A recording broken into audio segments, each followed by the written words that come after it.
All right, Alexander, let's talk about the diplomacy surrounding Project Ukraine, a 28-point peace plan that was later amended to become a 19-point peace plan that Russia has rejected. Now you have Witkoff heading to Moscow. You also have these leaked audio calls that many people in the swamp and in Europe are talking about. I personally think that the transcripts that I've read from these calls, whether they're true or not, I believe they're mostly true, but there's nothing scandalous in these calls whatsoever.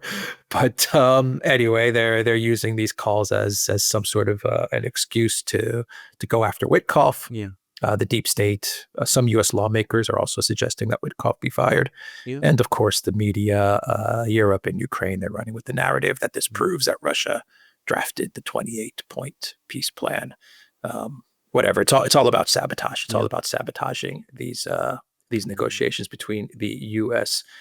and Russia. Anyway, what are your thoughts on all the diplomacy that is taking place? A very chaotic diplomacy that is unfolding, but it does appear to be a serious effort between the U.S. and Russia to try to find a resolution, which, as you have said many times, and we have said many times on the Duran, it's all being driven by the collapse of the Ukraine military on the front lines. Correct. If the Ukraine military was not collapsing on the front lines, we would not be going through any of this.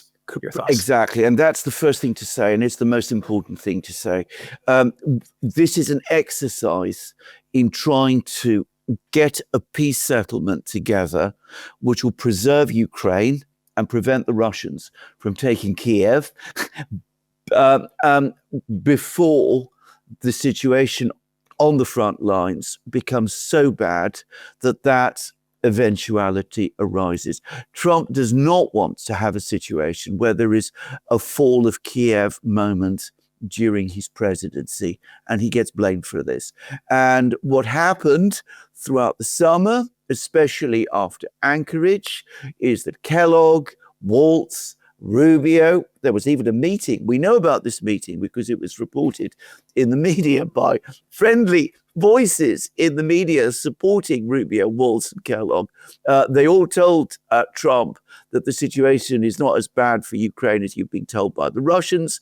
The Russians are making it look as if it was worse than it really is. Ukraine is holding its own. The Russians are losing hundreds of thousands of men. In fact, it is Ukraine, not Russia, which is winning. And incredibly, Trump went along with that. And now, about 4 weeks ago, suddenly he realized that that's not actually the situation at all. It's about the time when the Russians announced that they'd surrounded the Ukrainians in Pokrovsk and Kupiansk. And so we've had this massive rush. We're getting Trump, and he's brought in Witkoff. He's brought Witkoff back. He's brought Kushner in, the team that succeeded, as he believes, over Gaza. And he's told them, for heaven's sake, get this plan together as quickly as possible. And they've cobbled together something which I think you've absolutely correctly described from what we could see, not an actual peace plan as such, but a whole list, a menu of items that they're going to try to present, exactly, that they can present to the Russians, based to some extent on what Putin and Trump talked about and understood and agreed with each other about in Anchorage. Anyway, to put it all together as quickly as possible, they've been talking to Dmitriev, who quite clearly was not involved in drafting this. I mean, he's made that clear. Rubio has said that too. And Rubio would, I think, not be saying that if it were not so. Anyway, so Dmitriev was not involved, but at least Witkoff and Kushner made an attempt to speak to the Russians. They spoke to Witkoff. They spoke to Ushakov as well, as the leaks are showing, and they've tried to come up with what I think we should accept as a good faith attempt to try to find a negotiation, to get a negotiation going and a deal done before Ukraine collapses. Now, the trouble is that there are lots and lots of people in Washington, in Europe, in Ukraine, who don't want any deal at all. I personally believe that given a choice between a deal and a Ukrainian collapse, they would prefer a Ukrainian collapse to a deal. I think it is the nihilism that we're looking at is as bad as that. And they are working overtime to throw this thing into confusion and to make it unviable and unsuccessful. And they are succeeding. And one of the reasons that they are succeeding is firstly because Trump himself and Kushner and Witkoff don't know how to conduct negotiations at this level. I mean, trying to cobble everything together, a cocktail napkin type of deal in this kind of way is absolutely not the way that you should conduct negotiations of this sort. What there ought to have been, I've discussed this many times, we ought to have had a proper US negotiating team with a chief negotiator, meeting with the Russians regularly in some capital or other, Ankara or Istanbul, or heavens knows, even Geneva maybe, meeting regularly. There should be a Russian chief negotiator, an American chief negotiator. There should be a large body of skilled negotiators behind them and experts as well. They ought to be talking and discussing the various points, clarifying the points. There ought to be back channels too. And out of that process, a real proper deal emerges. But of course, that's not how it's been done. And I don't think I've come to the view that it is impossible for it to be done, because in order to create a negotiation of that kind, you would need the entire American political system in agreement with that kind of process. So in the 1960s, they did agree with it. They agreed with that. So that was how SALT won, how the Helsinki Final Act, how the Paris negotiations with North Vietnam were conducted. Given that the entire political system, the deep state, everybody, the bureaucracy, opposes negotiations of that kind, it is impossible to conduct negotiations of that kind. So instead, we have this chaotic process, and it's failing. And it was bound to fail. And one of the key reasons why it's failing is obviously because it's not being conducted properly, but also because there is clear sabotage by one of the individuals who ought to be taking this process forward. And I'm going to say it straightforwardly. The person in question is Rubio. So Rubio, instead of doing what he ought to be doing, which is contacting the Russians, going to Moscow, meeting Lavrov, trying to take this process forward, he takes the whole team to Geneva. He meets the Ukrainians. We have the Europeans coming into the process. And the result is that what was proposed and to some extent discussed with Ushakov and Dmitriev is being altered and changed, and it is increasingly deviating from the understandings that Putin and Trump reached in Alaska, and now Lavrov, and even more clearly, Ryabkov, the deputy foreign minister of Russia, are saying this is unacceptable. What is coming out of this process isn't going to work.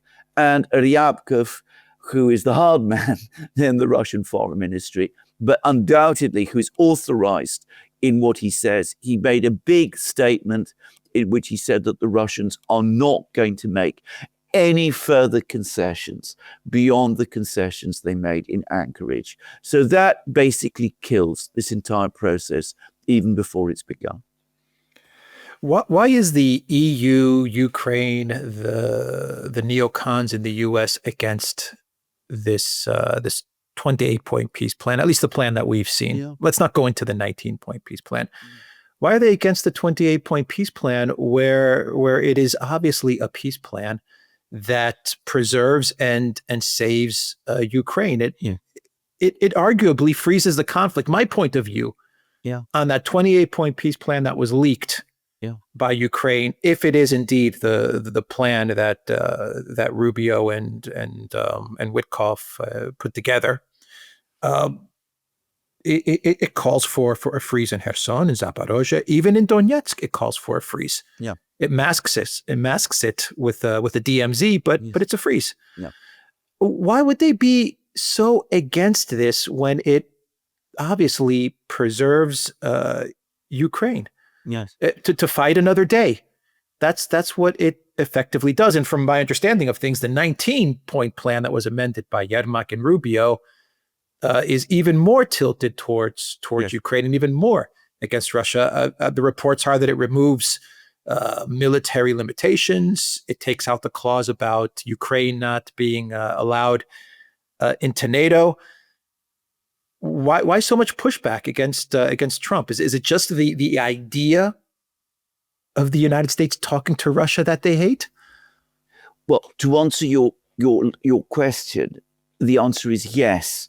But let's just go to your first point, because one of the things that very few people seem to understand is that this proposal, the original 28-point proposal, which, by the way, is the proposal the Ukrainians have published. We don't know what exactly. Right. But that's what we have. But that's what we have. That's what we have. That would be unacceptable to the Russians for exactly the reason that you said. In fact, the Russians have never said that they agree to this. All that they have said is that there are some very good points here, and we can treat this as a basis for negotiations. But the DMZ in Donbass is a non-starter as far as the Russians are concerned. Of that, I had absolutely no doubt. The provisions about the Ukrainian army, an army of 600,000 men, now increased to 800,000 men, that's an absolute non-starter too. The provisions about Russia's use of Russia's assets in all kinds of ways, that's a non-starter. We could go through it all point by point. But I mean, yes, it's something that could be put forward as an opening to a negotiation, but it is not a deal that the Russians would consider acceptable. And this is where we come back to the point you've just made, because this ought to be something which, logically, the West should unite behind. It preserves Ukraine if the Russians could be brought to accept it. It preserves Ukraine. It opens, ultimately, in my opinion, the door for Ukraine to join NATO. It doesn't actually significantly cross any Western or Ukrainian red lines. But of course, they don't want to have a negotiation between the United States and Russia.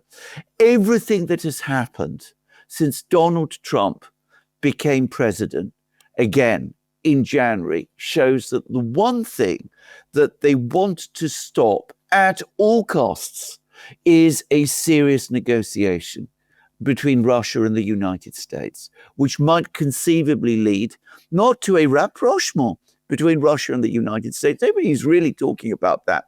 Nobody's talking about a situation where we could be back in the situation of, Gorbachev and Reagan and all of that. But even some kind of détente. What they want is a situation of permanent confrontation between the West and Russia. And if that means sacrificing Ukraine, because now I think everybody quietly understands that Ukraine is going to lose, well, so be it. It's more important to prevent a détente between America and the United States than it is to preserve Ukraine. That's why I said at the start of this program that there is a total nihilism about the way in which this whole thing is being conducted from this point. And look at the ruthlessness and the recklessness with which they're behaving. Starmer and Macron both resurrecting their proposals to send European troops to Ukraine, which of course the Russians have already made it absolutely clear that they're going to reject. The rewording of the 28-point proposal into a 19-point proposal, which the Russians would definitely consider unacceptable, and the selective leaking of conversations between Ushakov and Witkoff and Dmitriev and Witkoff, which, as you absolutely rightly say, are entirely innocuous in themselves. I mean, I read them. I can't see anything there that anybody should take any serious objection to. I mean, these are people trying to move towards a deal, and they're discussing some of the mechanics of doing it. There's nothing there that in any way breaches red lines or implies in any way that the Russians have drafted these 28 points. I mean, the suggestion that they have is absurd, but you can already see a new campaign to get Witkoff sacked, claims that he's a traitor in some ways. I mean, that's already circulating on X, comments of that kind circulating on X, media campaigns, all of that sort of thing going on in order to disrupt this process. It staggers and astonishes me. And ultimately, it's irrational, or at least to me, it is irrational. And like everything that is irrational, it is extremely difficult to understand. But these people want confrontation with Russia. And there is another thing as well. They do not want to give a real success, a genuine success to Donald Trump. They don't trust Donald Trump with Russia. They still believe that at some level, Donald Trump does want some kind of a rapprochement with Russia. They don't want his presidency to be successful in any possible way. And they don't want to give even the smallest opening for Donald Trump to pursue that rapprochement with Russia, which they, of course, are all united in opposing.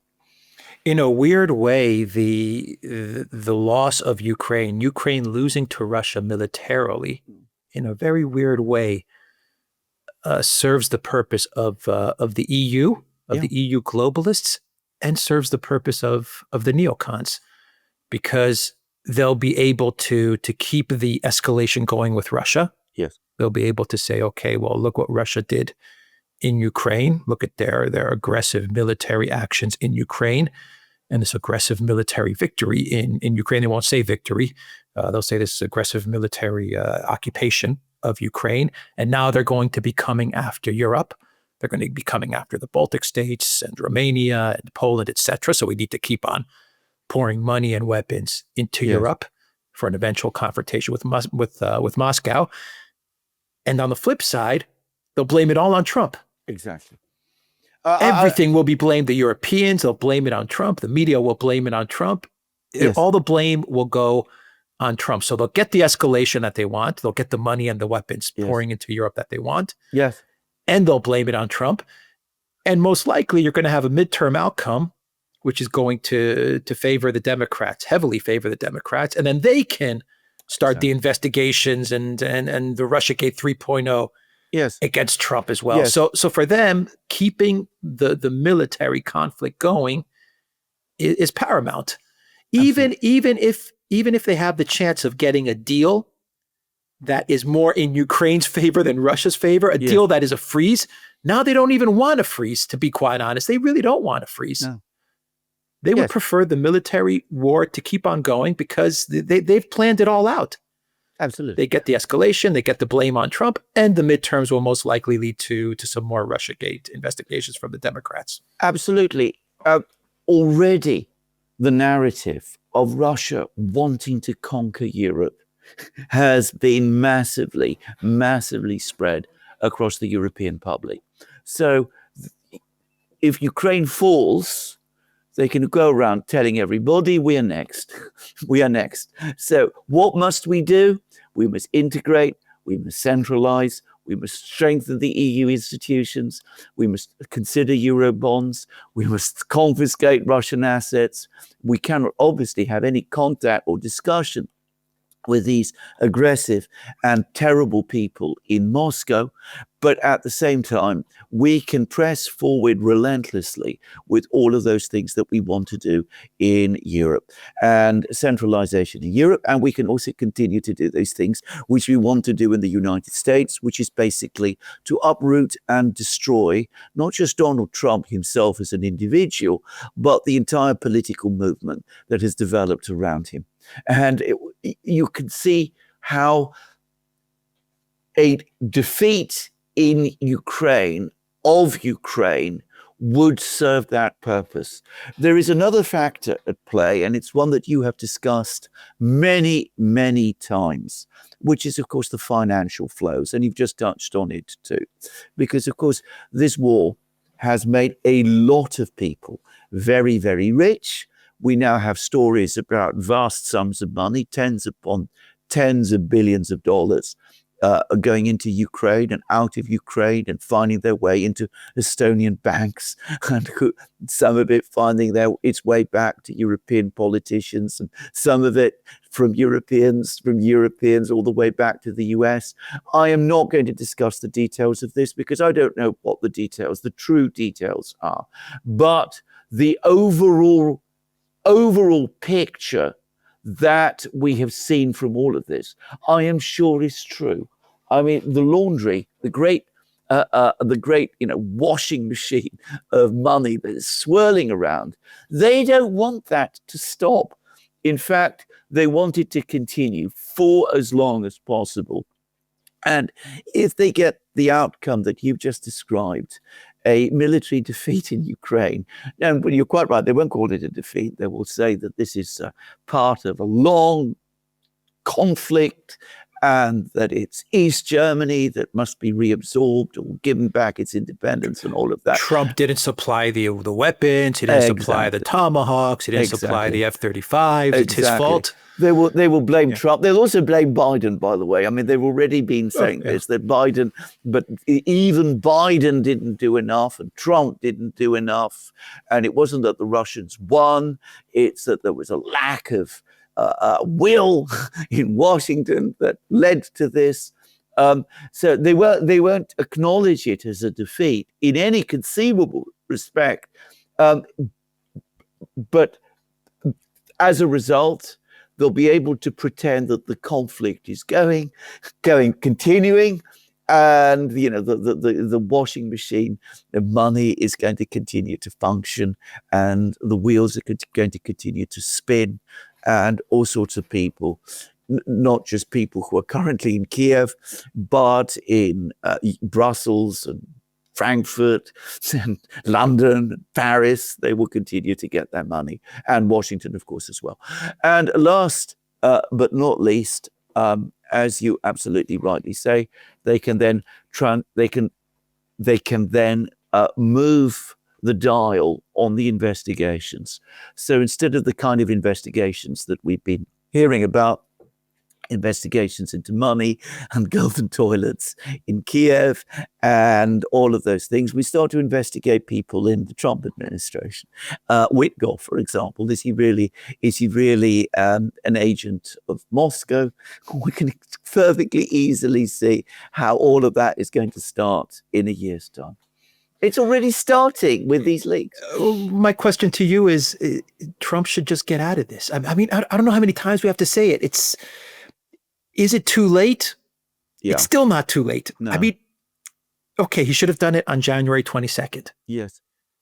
But now he's gone through this entire process. He believed Kellogg. He believed all these people that were telling him the Russian economy, Besant, the Russian economy is imploding. Ukraine is winning. He went through all of that. He believed all of it to his detriment. Yes. He believed it all.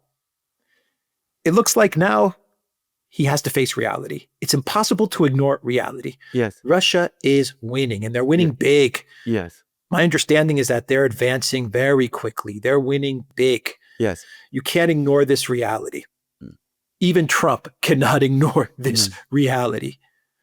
So we're trying to get this deal. Fine. It's worth a shot, I guess. But if it doesn't happen,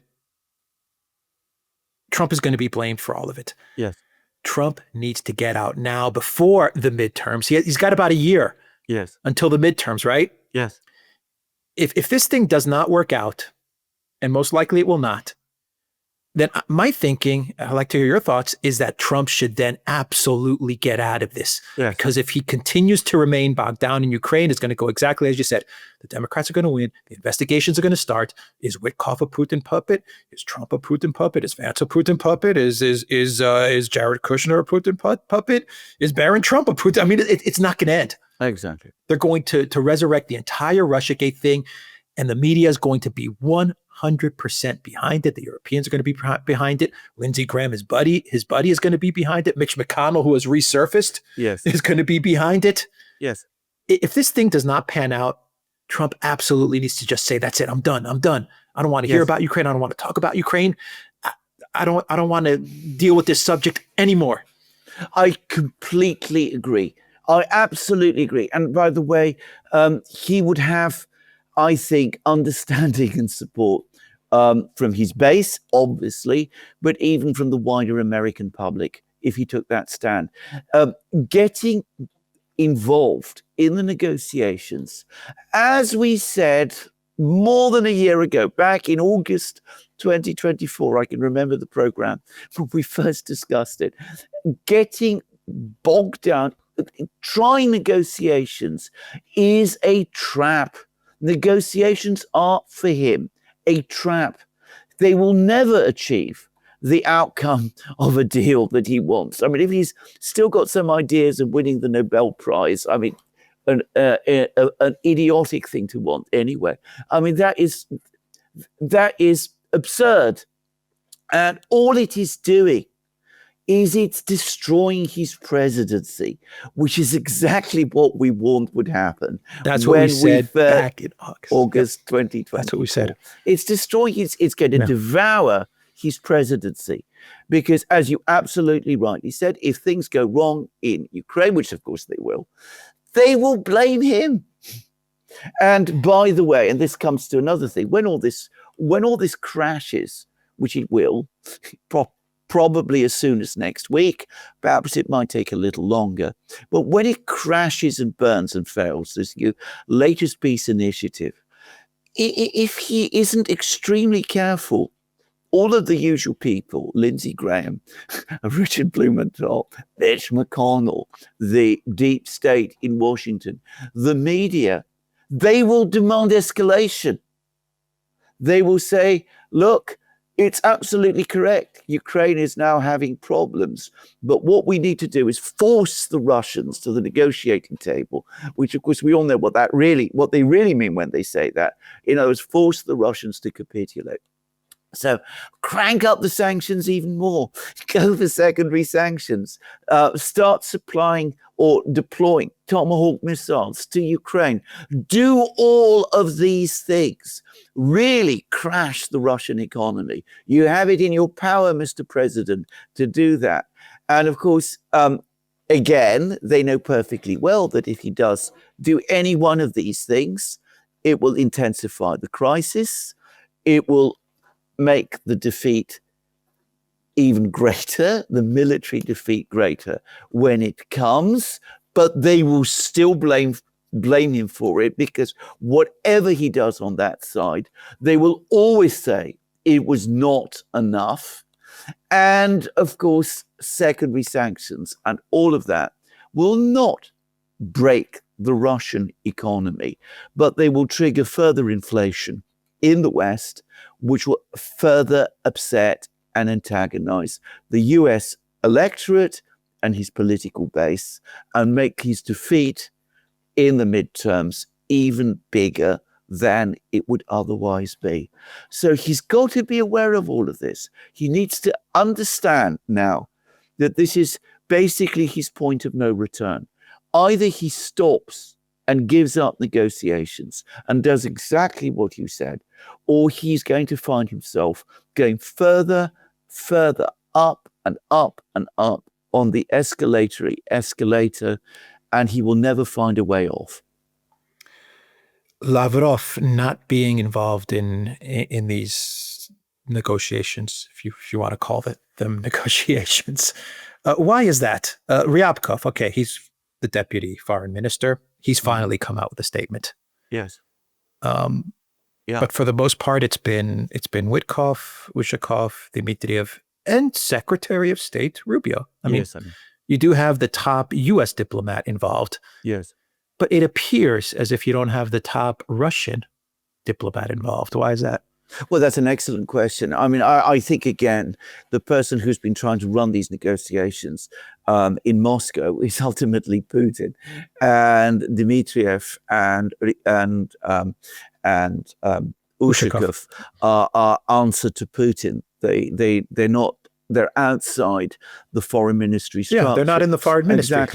Exactly. I mean, I think, again, and this is an important point to say, is that the Russians, this is where the Russians are, I have to say, they are useless at this. What they were trying to do, what Putin was trying to do, was, again, they were trying to help Kushner and Witkov. They were trying to help him along. They said to themselves, if we stop bringing the foreign ministry in, then this will indeed become a negotiation, and it will fail before it even starts, because Witkov and Kushner by themselves don't know how to present a coherent proposal to us. So Putin said to himself, let Ushakov and let Dmitriev, both of these people speak excellent English. They know the United States. Ushakov, by the way, was ambassador to the US, Russian ambassador to the US. Let them try to explain privately through these, confidential channels, the kind of things that we really do expect to see in the proposal that's put forward, so that when it is presented to us, when it's presented, in other words, to the foreign ministry, we aren't simply forced to reject it. It was a dreadful idea, actually. And again, it again shows the extent to which the Russians, and of course here we're talking about Putin himself, simply do not understand the reality of how things work in Washington, because it was inevitable that this whole process was going to be leaked in Washington. I mean, that the whole story would come out, that probably Kellogg would alert the media, Axios and the Financial Times, to the fact that these discussions were underway, that we'd have these strategic leaks appearing in the media in the way that they are. And that the Americans, Rubio, would insist on talking to the Ukrainians and the Europeans first. So it was, again, the Russians not understanding how Washington works and getting it all hopelessly and disastrously wrong. One can, say that, Russia is in some ways a massively professional operation. In military things, in the foreign ministry, they are. But when they try to do this in this sort of way, it goes disastrously wrong, because they don't understand public relations and the importance of the media's aspect of things in the US. I'll give another example. I mean, this meeting between Driscoll and the security people in Abu Dhabi. The Russians are absolutely furious that was published. That was publicized. Ushakov is saying that Driscoll turned up. They didn't expect him there. He'd obviously been invited by Budanov. It's a very interesting meeting, by the way, altogether. And there's some speculation now that, this is all connected to the Pokrovsk situation. And you remember there was the business with the Budanov sending the men on the helicopters. And I speculated that the Americans, or rather the Ukrainians, are trying to extract someone from Pokrovsk. And people are now saying maybe this is what all of those talks in Abu Dhabi were all about. The Russians are saying that they did not discuss the peace plan, and that the people from the intelligence agencies were not in a position to the Russian intelligence agencies, because this is far above their pay grade and all of that. And the Russians are furious that the whole thing was made public. Of course it was going to be made public. I mean, it was inevitably going to be made public. When the Russians heard that Driscoll was in Abu Dhabi, they should have made it absolutely clear, if they didn't want to meet Driscoll and they wanted to keep this back channel with Budanov secret, they should have made it clear that they didn't want any involvement by the Americans in it. But there it is. The Russians, as I said, there's no better word to say it. They suck at this kind of thing. Looks so bad that they met with Budanov, the Russians. Yeah. Looks so bad that they had a meeting with Budanov. Well, unbelievable. Yeah. Well, one can understand at some level why intelligence agencies from two competing sides meet. It happened during the Second World War, for example. But having said that, it's still not something you should do. And if you are going to do it, make sure that it is indeed kept secret and confidential. Yeah. And you should know perfectly well that it's not going to be. And if the Americans are involved in it, it absolutely isn't. Anyway, Ushakov, when he spoke about it, you could see he was absolutely furious. But the people they should be angry with, the Russians should be angry with ultimately, is themselves, because they constantly let themselves get drawn into these situations. Yeah. What the Russians should have said right at the start, what Putin should have said. In fact, he did say, I remember he said it to Trump in the very first call. But what they should have insisted on is, look, we're going to have no contacts at all until and unless you put together a proper team of negotiators and appoint a chief negotiator. We're not prepared to have these strange meetings, Witkoff coming to Moscow, Kushner now also going with him. We cannot conduct negotiations about such a complex issue in this way. No good will come of it. But as I said, they were under pressure from their allies to make a deal. Putin has said so, and I believe him, by the way, on that. They have other reasons, no doubt, for wanting a deal, and they let themselves get drawn into this cesspool, which is what it is. Yeah, just a final thought to close out the video. Trump should also go on the offensive and go after the leakers. Absolutely. Of these calls. Yeah. There are reports that this could be coming out of European intel. It could be coming out of UK intel. Yeah. It could be coming out of the US deep state intel as well. Well, but there's also reports, interestingly enough, from The Guardian that say what Bloomberg actually got was the audio. They didn't even get a transcript. They actually got the audio. Absolutely. Which is very significant as well. Trump should go after these people. Absolutely. I'll tell you what I think. This is my guess, obviously. I think it was the American intelligence agencies that were recording all of these calls. Or they got the Europeans to do it for them. Or they got the Europeans to do it for them. Or they passed on the recordings to their British friends. It seems to me, so that they can then get the British or the Europeans or whoever it was to leak it, and they can that puts a distance between whoever it was in Washington who was behind this and the actual people who contacted Bloomberg and all of that. But as I said, I mean, to say a few things about these calls briefly, if that's the worst in these calls, then these are just nothing. I mean, they don't suggest anything bad to me.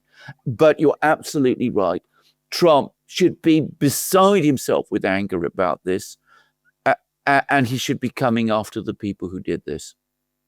All right, we will end the video there. theduran.locals.com. We are on X and Telegram and Rockfin and Rumble.